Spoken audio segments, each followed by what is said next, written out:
The French Revolution, a period of radical social and political upheaval, began in 1787 and lasted until 1799. It witnessed the French monarchy being overthrown and a republic being established based on the principles of liberty, equality, and fraternity. However, this era also gave rise to the Reign of Terror, a dark chapter marked by extreme violence and bloodshed.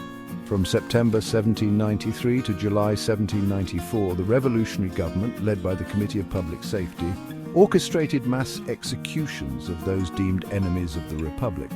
Thousands of innocent people, including nobles, clergy, and commoners, were sent to the guillotine based on flimsy accusations of counter-revolutionary activities. The Reign of Terror was a time of paranoia and fear. The revolutionary tribunals, set up to judge suspected enemies of the Republic, often conducted hasty trials with little regard for due process. The slightest suspicion could lead to arrest, imprisonment, and ultimately execution.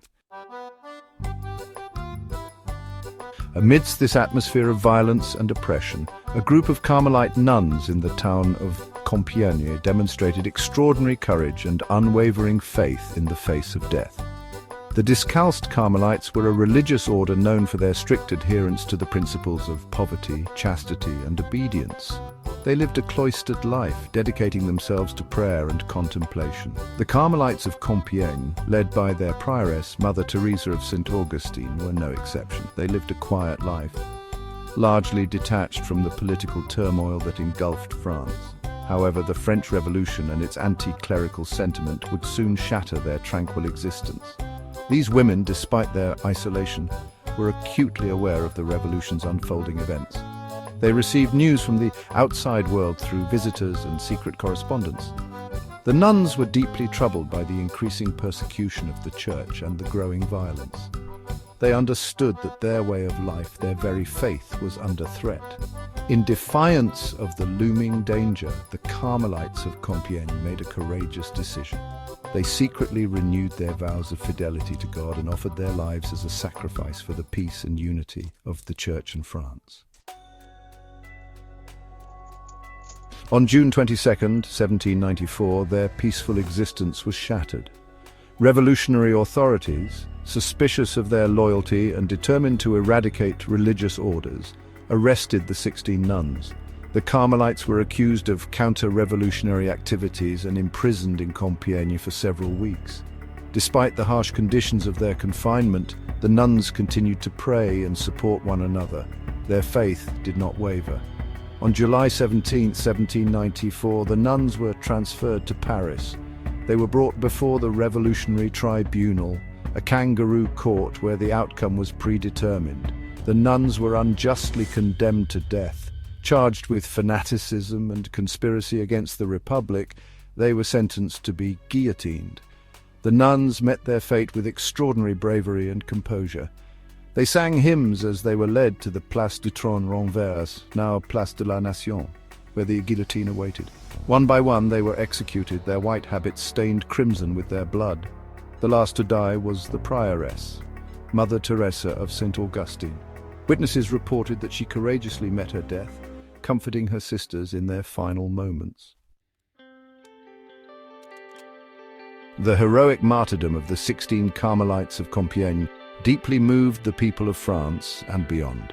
Their story, a testament to unwavering faith in the face of death, resonated throughout Europe. It served as a powerful reminder of the atrocities committed during the Reign of Terror. In 1906, Pope Pius X declared the 16 Carmelites of Compiègne blessed.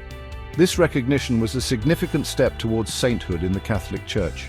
Their cause for canonization continued to gain momentum, fueled by their growing reputation for holiness and the numerous miracles attributed to their intercession. However, the process faced an unusual obstacle. Normally, canonization requires evidence of 2 miracles attributed to the intercession of the individuals in question.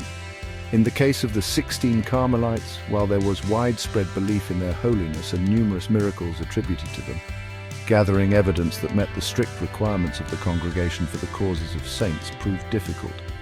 Recognizing the exceptional circumstances surrounding their martyrdom and the overwhelming evidence of their widespread veneration, Pope Pius XII opted for an extraordinary procedure known as equipollent canonization in 1920.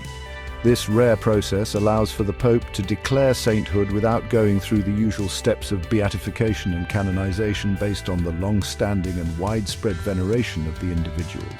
On May 17, 1920, in a solemn ceremony at St. Peter's Basilica, Pope Pius II proclaimed the 16 Carmelites of Compiègne saints of the Catholic Church.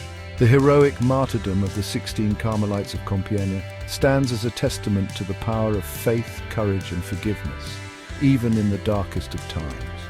Their story continues to inspire people around the world, reminding us that even in the face of death, faith, hope, and love can triumph. Their feast day, July 17th, is celebrated with particular devotion by the Carmelite order and by those seeking their intercession. They are remembered not only as victims of the French Revolution, but as powerful intercessors for those facing persecution and those seeking to live lives of faith and courage.